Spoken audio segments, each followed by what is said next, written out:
All right, hey co-op family, this is Mindy Brouse with the Integrated Co-op. I want to share a video to help and encourage us all as we get going with co-op.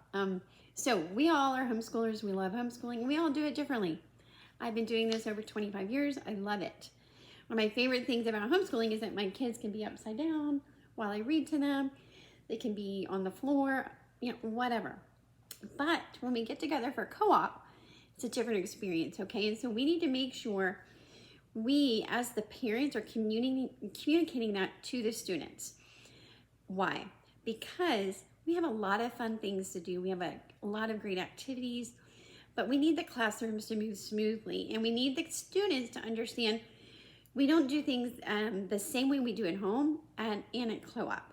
Co-op helps our students learn classroom behavior or group behavior when you're learning together. This is a useful skill for life.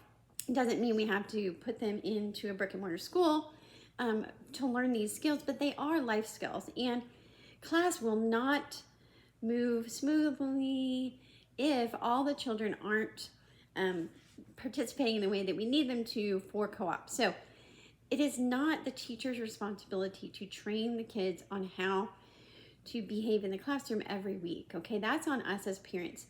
We need to come alongside the parents who are volunteering to be the teachers and make sure we have had the conversations with our students now. So summer's ending, we're getting close to starting. Now is the time to start going over this behavior with your kids, especially if they've never done this, okay? So if they've never been in a classroom setting with a group of friends, this is gonna be an adjustment for them.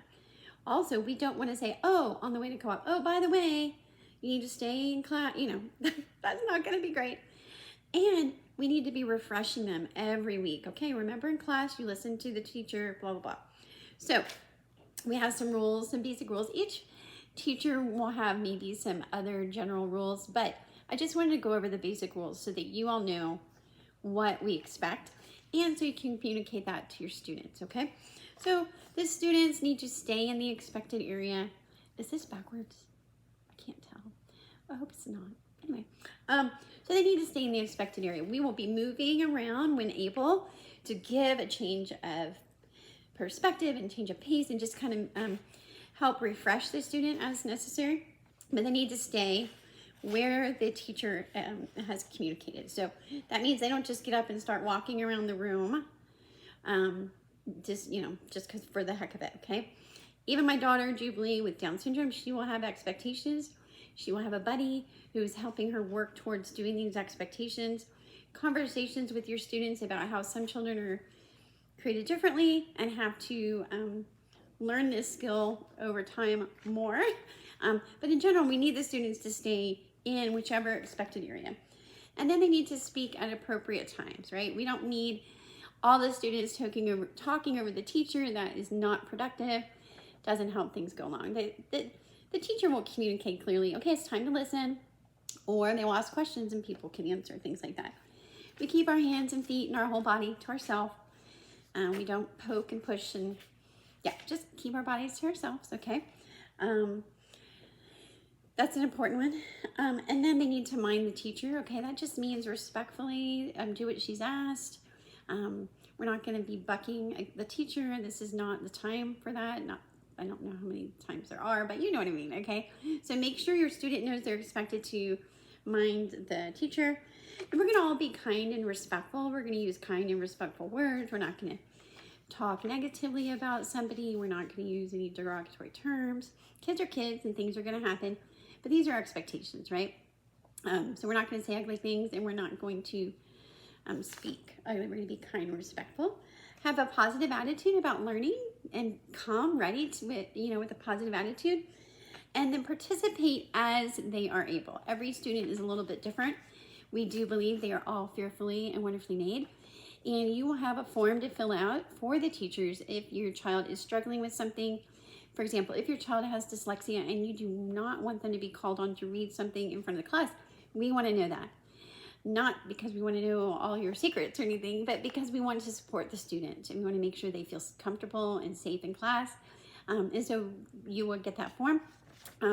But everyone will participate as they're able. Again, another example, Jubilee often has a timer and she's expected to sit at the table and listen and be quiet and keep her hands and do all these things. And then after the timer goes off, she's allowed to go sit for a minute and play with a dangle or whatever she needs, and then she comes back, okay? So the expectations are clear for her, okay? Now, like I said, summers are totally different, okay? So we need to start working on these now, introducing these concepts, maybe even practicing if you need to. You know your kids best. But if you think about how will I bless the teacher and the class to be able to do what they need to do on our days together, and then you think, what should I start doing now, okay? This is not going to be like military style or anything like that, right? It just means classroom behavior are different than home behavior, right? We might wear our pajamas all day when we homeschool, but when we go out in public, we don't. Things like that, okay? So just make sure you start thinking about this so that you can communicate with your kiddo.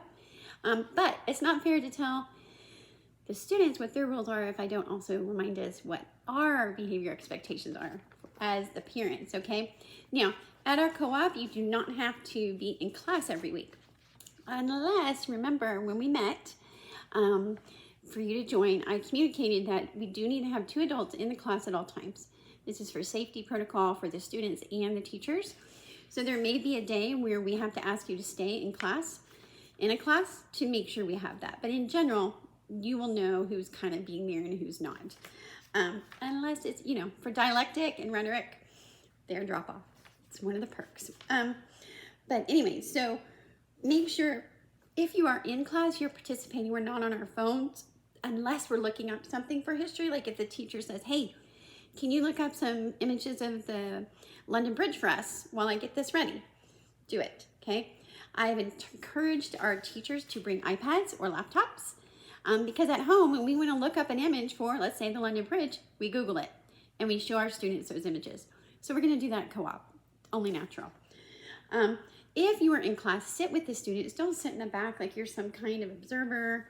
You're on your phone, disengaged. That's not what we're looking for. We want the kids to see you being a part of it also, okay? And then since this is a co-op, we're going to cooperate to meet needs as they come up in our day. There may be times when we need somebody to go sit in the high school class for a minute, things like that. We're cooperating together, okay? So just remember that you're modeling for your kids. And like I said, just go over these. You may need to watch this or refresh your students often. You know your kids, all right? Jubilee needs constant reminders, okay? And some kids do, and that's okay. That's okay. But I just wanted to remind you that our behavior and expectations in class are different than they are at home. And sometimes we think our kids know that just visually, but they really don't sometimes. Sometimes you need to say, there is different expectations for us at home and expectations when you're in class. These are different, and let me make sure you understand them, okay? All right, thanks, team.